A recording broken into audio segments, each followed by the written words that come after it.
Definitely rental yield gulf countries का ज़्यादा है, मगर आपको प्रॉपर्टी का एप्रिसिएशन नहीं मिल रहा है जितना इंडिया में आपको मिलेगा। नोटबंदी आई, जब जीएसटी भी आई, और रेरा जो आया 2017 में, जो हमने फेस किया कोविड को, तो बहुत सारे चैलेंजेस आए। और उस चैलेंजेस के अंदर ये 3 प्रोजेक्ट जो स्टक थे पूरे कम्प्लीटली। मैं हूं Rafiq merchant, real estate agent and real estate influencer. बहुत बार मेरी एक बहुत ही ज़बरदस्त पर्सनालिटी से मुलाकात हुई और बहुत सॉफ्ट स्पोकन है, जेंटिल है, काइंड है और बहुत बढ़िया काम कर रहे हैं। लेकिन अब ऑफलाइन से ऑनलाइन आना बहुत ज़रूरी था। हमारी मुलाकात हुई, 3-4 मरतबा हुई और फिर ये सजेशन दिया गया कि पॉडकास्ट करना ज़रूरी है। इनकी पर्सनालिटी को और इनके काम को शोकेस करना ज़रूरी है लोगों के सामने कि वो क्या कर रहे हैं, नोबल वर्क कर रहे हैं, काइंड वर्क कर रहे हैं और लोगों को हेल्प कर रहे हैं एंड सोसाइटीज़ को हेल्प कर रहे हैं, सोसाइटी मेंबर्स को हेल्प कर रहे हैं। हमारे साथ है Asif Deraiya from Deraiya group. He is the chairman, CMD and the founder, and he started his journey from 2011 in real estate. And let's speak with him regarding his journey and Deraya Group. Welcome to the podcast, Asif Bhai. Thank you very Rafiq much bhai. for coming. It's an honor having you here. Thank you Rafiq भाई। आसिफ भाई, तो आप डेराइया group की journey के बारे में बताइए और कैसे शुरू हुआ ये सब। रफ़ीक भाई, बहुत बहुत शुक्रिया कि आप आए और ये सवाल मुझसे आज कर रहे हैं। डेराइया ग्रुप की जर्नी बहुत ही इंटरेस्टिंग है। हमारा फैमिली बिजनेस जो है वो एडिबल ऑयल का है। एक शॉप कीपर्स जो होते हैं, ट्रेडिंग्स, कुर्ला से जर्नी स्टार्ट होती है डैडी की, और फिर नवी मुंबई, एंड देन 2011 में मुझे कुछ अपना करने का कुछ सूझ रहा था काफ़ी सालों से। तो 2011 में मैंने डेराइया रियल्टर्स प्राइवेट लिमिटेड जो कंपनी फॉर्म रजिस्टर्ड कराई और एक वहाँ से जर्नी शुरू की कि अब कुछ भी करना है तो रियल एस्टेट में ही करना है। ग्रेट।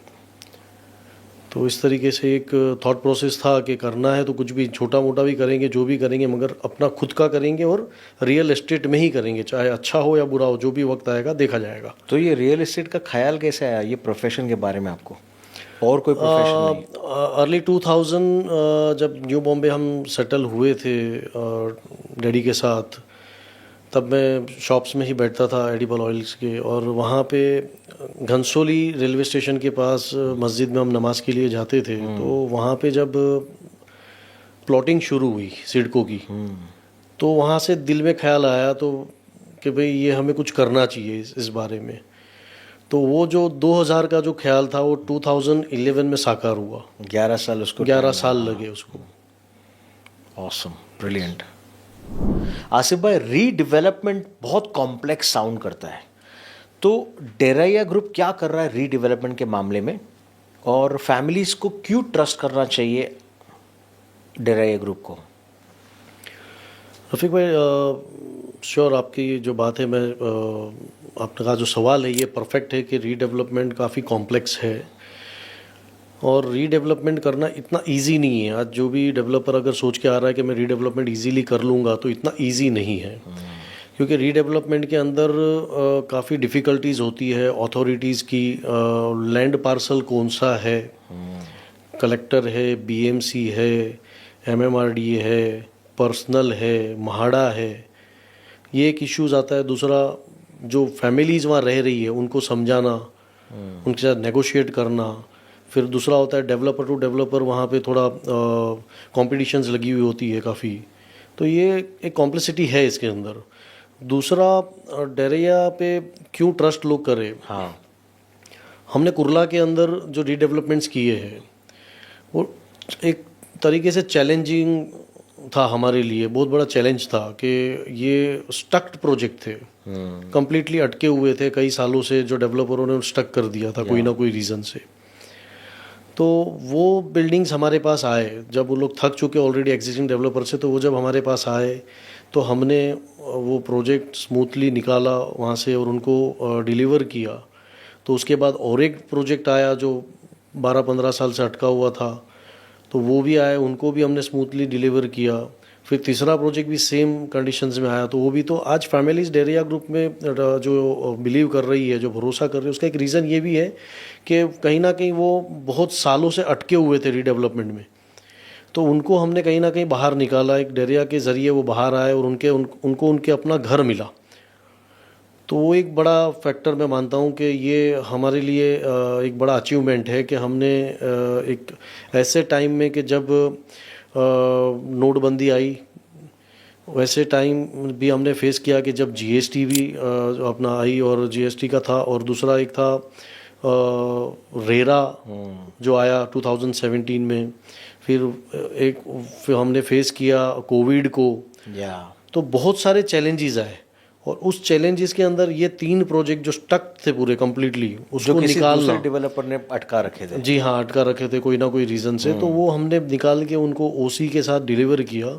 तो फैमिलीज़ का जो हम पे भरोसा है उस विसिनिटी पे या कहीं और भी, मतलब आज समझो कि बॉम्बे की कहीं पे भी आज हम लोग रीडेवलपमेंट के लिए जा रहे हैं और वो लोग इंक्वायरी कर रहे हैं हमारे बारे में, तो उनको वहाँ से हमारा पॉजिटिव ही मिल रहा है। वाह, कि भाई हमको किस हालत में हम थे, हमारे खाने के वांदे थे, हमको भाड़ा नहीं मिल रहा था, हमारे मतलब कई फैमिलीज तो है, मेरे पास सोसाइटी एक है जिनका पोजीशन अभी नियरली अब मई में है।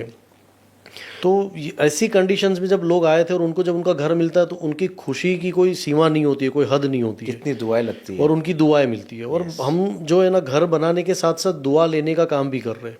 Yes yes. तो कहीं ना कहीं फैमिलीज इसलिए हम पे बिलीव कर रही है और भरोसा कर रही है। तो इसके साथ साथ ये भी बता देंगे कि आपने कौन से रीडेवलप किए प्रोजेक्ट्स, कौन से और कितने किए और कहाँ किए?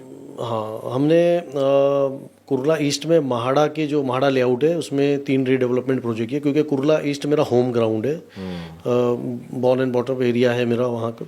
तो डैडी की भी जर्नी वहीं से स्टार्ट हुई है, तो हमने वहीं पे ये जर्नी स्टार्ट की थी।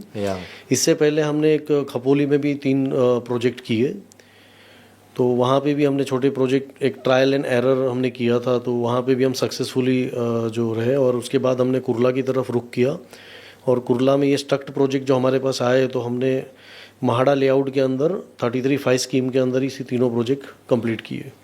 Very good, fantastic.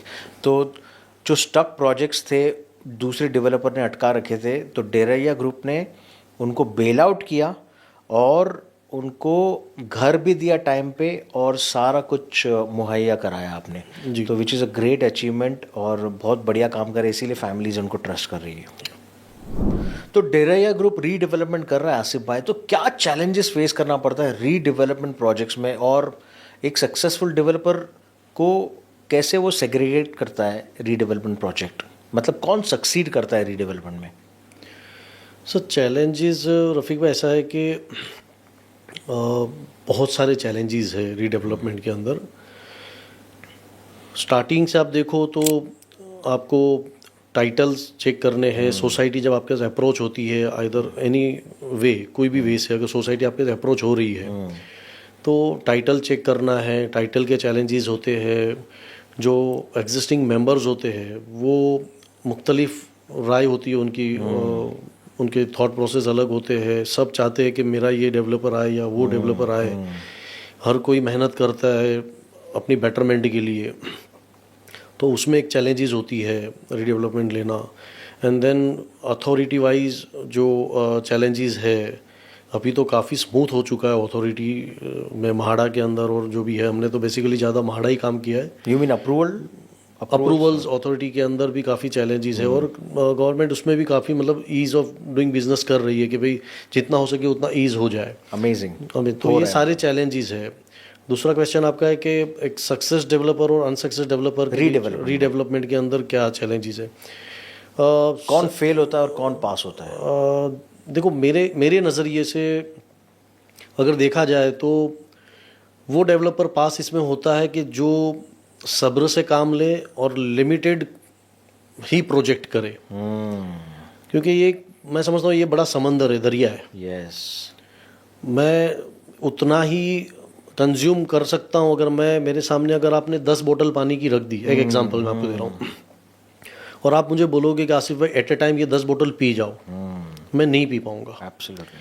तो उसी नज़रिए से मैं प्रोजेक्ट्स को भी देखता हूँ कि मैं एट ए टाइम अगर 10 प्रोजेक्ट ले लेता हूँ इस लालच में कि भाई मुझे ज़्यादा प्रॉफिट मिलेगा या ज़्यादा ये चीज़ होगी, तो ये मैं समझता हूँ ये रॉन्ग है। ये इसमें आदमी जो है, डेवलपर जो है, वो कुछ अरसे बाद थक जाता है और उसके बाद वो डिफ़ॉल्ट हो जाता तो है। ये एक रीज़न है ये जहाँ एक reason डेवलपर है। फेल होता है। जी हाँ।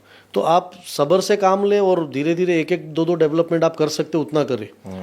तो उससे ज़्यादा डेवलपमेंट्स लेना, क्योंकि कभी भी कोई भी पॉलिसीज चेंज हो सकती है।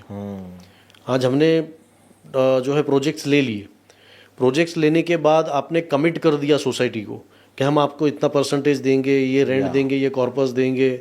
आपने एक एजम्पशन पे दिया हुआ है कि आपका रेडी रेकनर रेट इस साल का आपने काउंट किया है, अगले साल बढ़ेगा नहीं बढ़ेगा आपको पता नहीं, पॉलिसीज़ क्या चेंज होगी, एफएसआई के अंदर क्या चेंजेस होंगे, उसके प्रीमियम के अंदर क्या चेंजेस होंगे, कंस्ट्रक्शन कॉस्ट में क्या चेंज होगा, आपको नहीं पता है। आज आप जो है कि एक अंधेरे में तीर मार रहे हो तो ले रहे हो। जैसे एग्जांपल के तौर पे कि बिफोर कोविड जिन्होंने हमने प्रोजेक्ट्स लिए तो हमारा कैलकुलेशन कुछ और था, मगर कोविड ड्यूरेशन के अंदर जो है कि भाई काम बंद रहा तो हमको एक्स्ट्रा रेंट देना पड़ा। राइट। जो लेबर्स जो थे, कॉन्ट्रैक्टर्स थे, उनको देना पड़ा हमको सारी चीज़ें। काम भी बंद था और काम भी बंद था, रेंट भी चालू था। तो आपने ये अपना कमिटमेंट पूरा किया। हमने हमारा कमिटमेंट पूरा किया, मगर एक एडिशनल कॉस्ट आ गई ना आप पे। हाँ।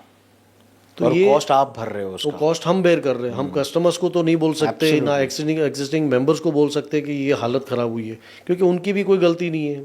Right, absolutely. तो ये एक प्रॉब्लम्स आती है। तो डेवलपरों को इस पे फोकस करना चाहिए मुझे, मेरे हिसाब से, कि जल्दबाजी ना की जाए, घाई ना की जाए। जो आपके तकदीर में वो मिलेगा वेरी गुड। वो तो जाने वाला नहीं है कहीं पे भी। ओवर ट्रेडिंग नहीं ओवर ट्रेडिंग ना करे बस। Got it, perfect. तो कोई भी डेवलपर ओवर ट्रेडिंग ना करे और वन स्टेप बाय स्टेप एक एक प्रोजेक्ट ले और कमिटमेंट फुलफिल करे। यस। Very good. आसिफ भाई, कुर्ला में क्या टिकट साइज होती है आपके प्रोजेक्ट्स में, और किस टाइप के बायर्स आते हैं वहाँ पर, और क्या दूसरे बायर्स भी आते हैं नवी मुंबई से या बांद्रा वर्ली से, या कुर्ला के बायर्स कुर्ला में लेते हैं? रफीक भाई, हमारी जो टिकट साइज़ है कुर्ला का, कुर्ला एरिया जो है वो हार्ट ऑफ द मुंबई कहा जाता है, सेंटर में है। और mid segment, middle class public है और कॉस्मोपॉलिटन एरिया है पूरा। तो यहाँ पे जो पब्लिक आती है तो फर्स्ट प्रेफरेंस तो कुर्ला के ही लोगों का होता है। सेकंड आउटसाइडर्स, मतलब जहाँ से लोगों को ऐसा लग रहा है कि अब कनेक्टिविटी वाइज कुर्ला बहुत बेटर है, तो न्यू बॉम्बे, कल्याण, डोंबिवली की तरफ से भी आप देखो, साउथ मुंबई, सोबो की तरफ से भी काफ़ी लोग आ रहे हैं जो पहले मीरा रोड की तरफ जा रहे थे सोबो से। तो आज उन लोग को समझ में आ रहा है कि मीरा रोड बोलने के लिए बहुत अच्छा लग रहा था, साउंड लुक गुड, कि भाई सस्ता फ्लैट था और लोग चले जा रहे थे।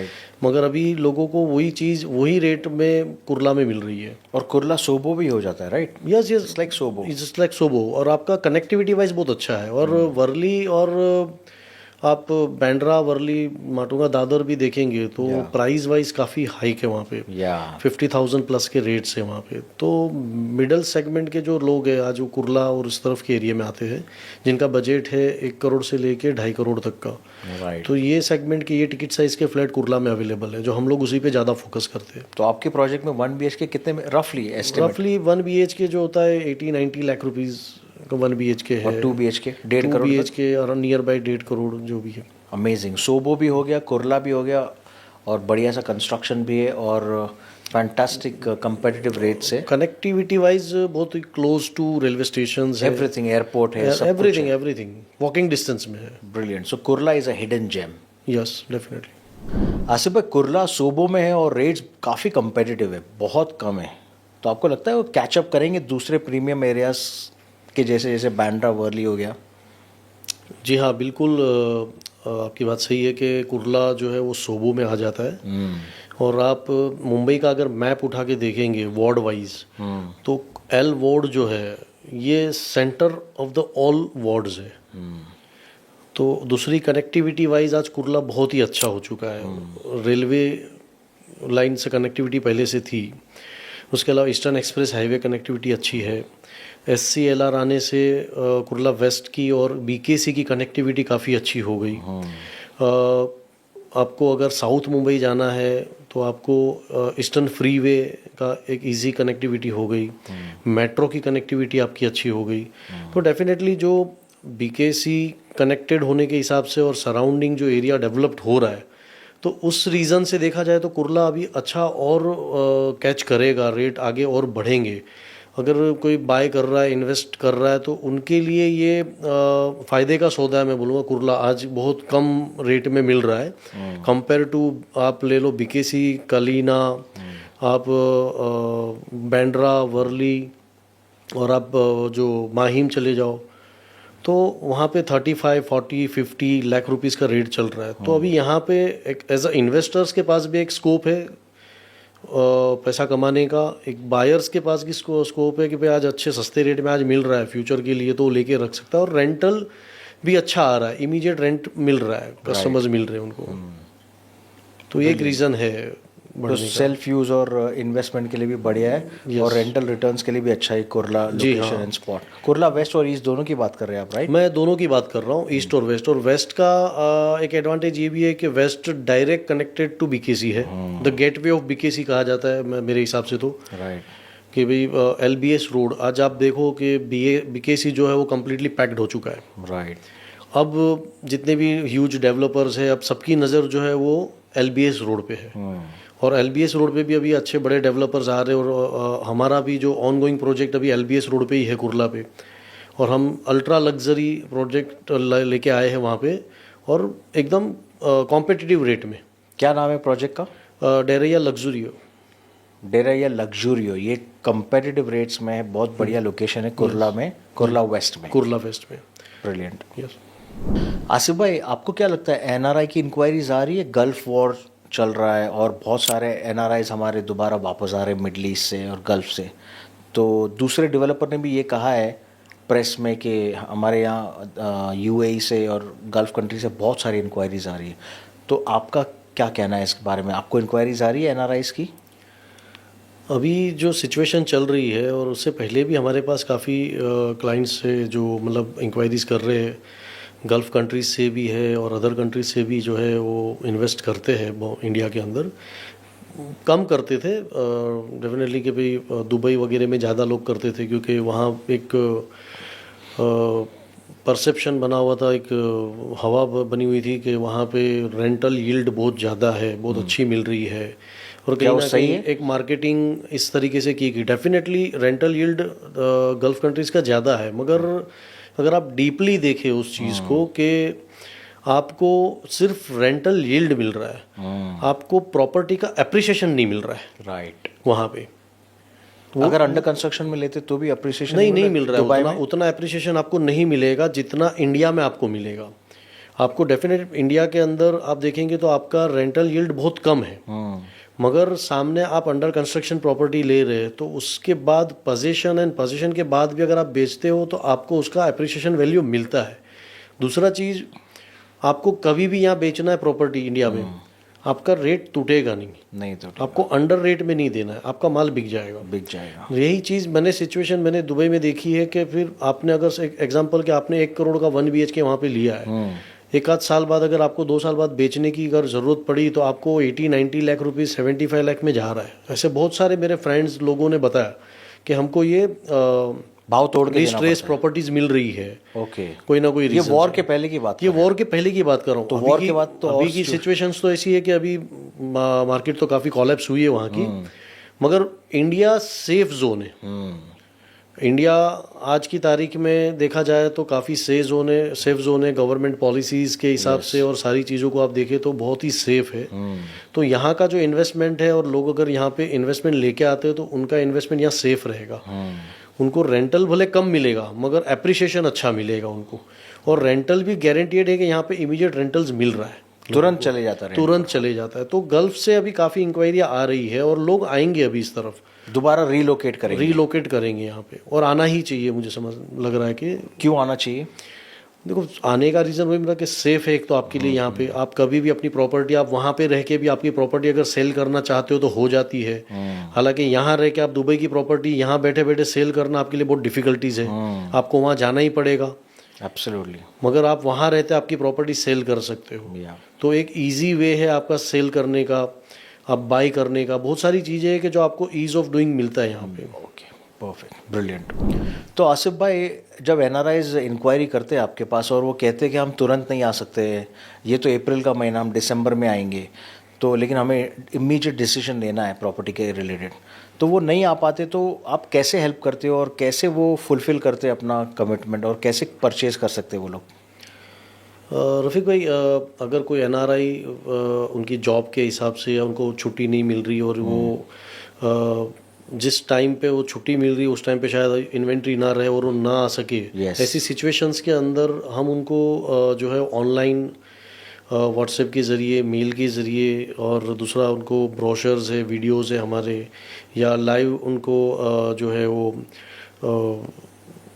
गूगल मीट वगैरह जो भी होता है आजकल, तो उसके ज़रिए भी हम उनसे कनेक्ट करते हैं। उसके बाद परचेज करना है तो परचेस करना है तो उनको वहाँ से, जैसे एम्बेसी से सारी चीज़ें लगती है, उनको उनके अकाउंट से जो पेमेंट्स करने हैं, अभी मोस्ट ऑफ इंडियंस जितने भी हैं जो पूरे इंडिया रीजन से वहाँ गए हुए हैं, तो उनके कहीं ना कहीं अकाउंट्स तो यहाँ है ही, ऑपरेटिंग सिस्टम में है ही, तो वो सैलरी वगैरह यहाँ डालते ही है अपने, क्योंकि उनकी फैमिलीज़ यहाँ पे है, तो उनकी फैमिलीज़ भी आ जाती है, कहीं ना कहीं वो अपनी फैमिलीज़ के नाम पे रजिस्ट्री कराते हैं या फिर वो पावर दे देते हैं अपनी फैमिली को, तो हम उसमें हेल्प करते हैं उनको कि किस तरीके से क्या डॉक्यूमेंटेशन करना है आपको, किस तरीके से पावर आपको देना, अगर आप गल्फ़ में है या आप यूएस में है तो आपको इंडियन कॉन्सुलेट में जाके वहाँ पे पावर ऑफ अटॉर्नी बना के रजिस्ट्री करके आपको जो है अपने रिलेटिव्स में किसी आपको भरोसा है उसको आपको देना है, तो हम लोग उसको गाइड करते हैं। तो फिजिकली प्रेजेंट नहीं है, वो नहीं आ सकते, तो भी खरीद सकते हैं? खरीद सकते हैं डेरा ग्रुप में, एनीवेयर, यस, डरिया ग्रुप में भी खरीद सकते हैं और कहीं पे भी खरीद सकते हैं। ब्रिलियंट,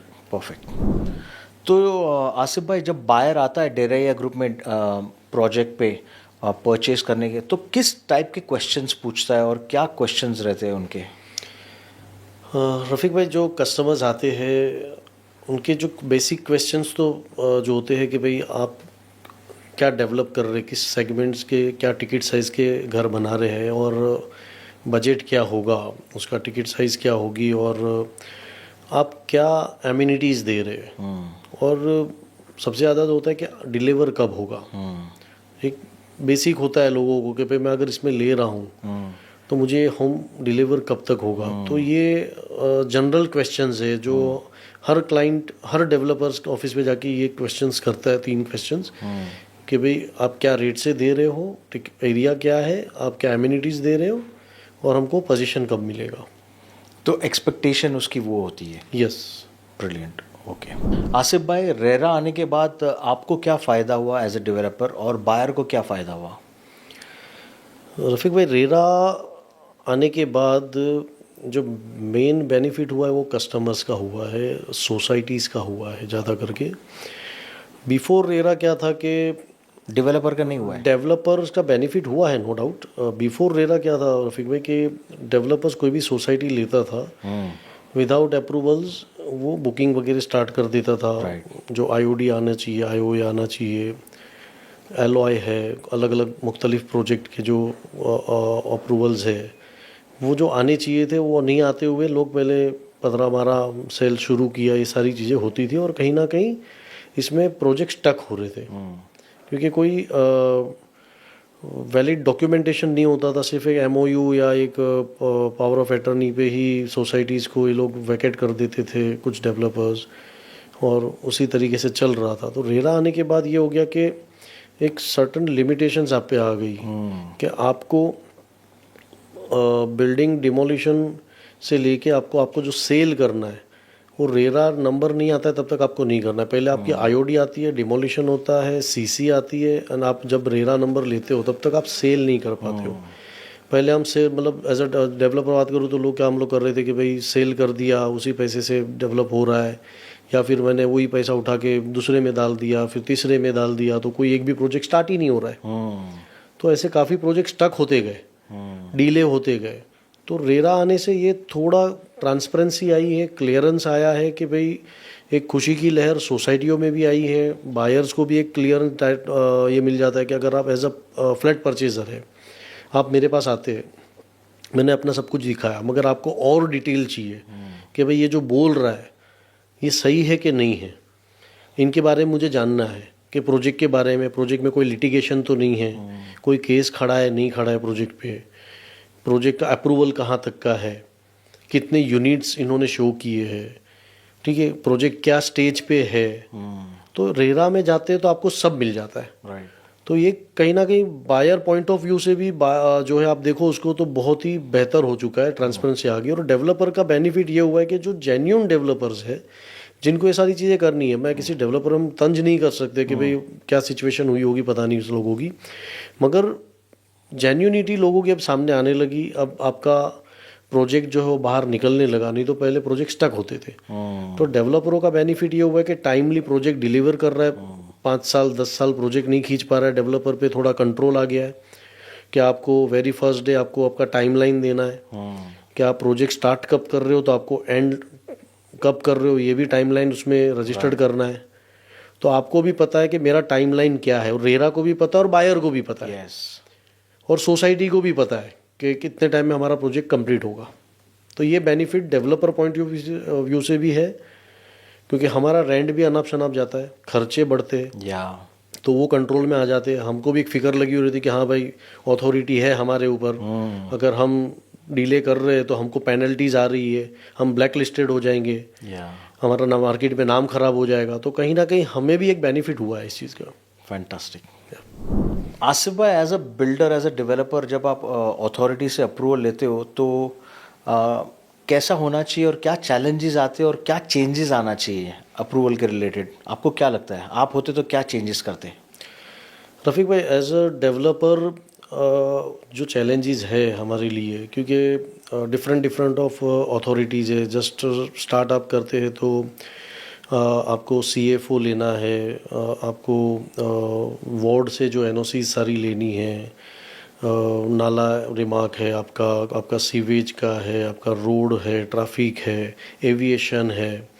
तो ये सारी जो NOCs है स्टार्टिंग्स की, उसके बाद जो भी आप MMRD है या आपका कलेक्टर है या MCGM है या म्हाडा है, तो मुझे लगता है कि वो एक विंडो हो जाना चाहिए, ऑनलाइन हो जाना चाहिए कि जब आप सबमिशन आपका अप्रूवल के लिए डालते हो तो आपको बाय डिफ़ॉल्ट जो है उस एरिया का एविएशन मिल जाना चाहिए, NOC आ जानी चाहिए, सीवेज एंड नाला रिमार्क वगैरह जो भी आपको अगर लग रहा है, वाटर कनेक्शंस ये वो, मतलब वो बाय डिफ़ॉल्ट आपको मिल जाना चाहिए। वन विंडो होना चाहिए, वन विंडो। ऑनलाइन में सब जो धक्के खाने पड़ते हैं या जो टाइम ड्यूरेशन जो जाता है वो ना होते हुए हमें वो जो है कि 1 महीने के अंदर ये सारे अप्रूवल्स होके आ जाए। एक विंडो से सारे अप्रूवल्स के भाई आज हमको दौड़ना पड़ता है कि यहाँ पे हाइट क्या है, वहाँ पे उस एरिया में हाइट क्या मिलेगी, तो सब जगह पे हाइट की मारामारी है।